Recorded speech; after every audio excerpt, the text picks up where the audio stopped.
عزیزان من، آپ کے سامنے ایک عجیب اور قابل غور موضوع پر عرض کرنے جا رہا ہوں۔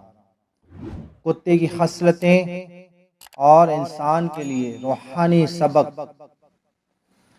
کتا وہ جانور ہے جسے ہم عام طور پر ناپسند کرتے ہیں، لیکن اللہ تعالیٰ نے اس میں کچھ ایسی خوبیاں رکھی ہیں جو اگر ایک مسلمان میں پیدا ہو جائیں تو وہ اللہ کا محبوب بندہ بن سکتا ہے۔ کتے کی 8 خصلتوں پر ہم غور کرتے ہیں۔ وفاداری، کتا اپنے مالک سے وفا کرتا ہے، چاہے وہ اسے کھانا دے یا نہ دے، وہ اس کا ساتھ نہیں چھوڑتا۔ سوال یہ ہے کہ کیا ہم نے اللہ اور اس کے رسول صلی اللہ علیہ وآلہ وسلم کے وفادار ہیں؟ قناعت، کتا تھوڑے پر راضی ہو جاتا ہے، جو مل جائے قبول کر لیتا ہے۔ اور ہمیں بھی چاہیے کہ ہم دنیا کے پیچھے نہ بھاگیں بلکہ قناعت اختیار کریں۔ شکر گزاری، تھوڑی سی مہربانی پر بھی دم ہلا کر اظہار شکر کرتا ہے۔ ہم انسان اتنی نعمتیں پا کر بھی ناشکری کرتے ہیں۔ صبر و تحمل، کتا بھوکا ہو تب بھی صبر کرتا ہے، نہ لڑتا ہے نہ چیختا ہے۔ کیا ہم میں یہ صبر ہے؟ عاجزی اور انکساری، کتا سر جھکا کر دم ہلا کر عاجزی دکھاتا ہے۔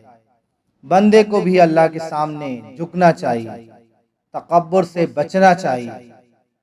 چوکسی اور وفاداری، رات بھر جاگ کر اپنے مالک کی حفاظت کرتا ہے۔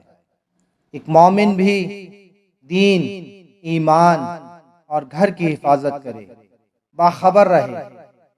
دوستی نبھانا، اگر مالک مشکل میں ہو تو کتا پیچھے نہیں ہٹتا، آگے بڑھ کر دفاع کرتا ہے۔ دوست صرف خوشی میں ہی نہیں، مشکل میں کام آتا ہے۔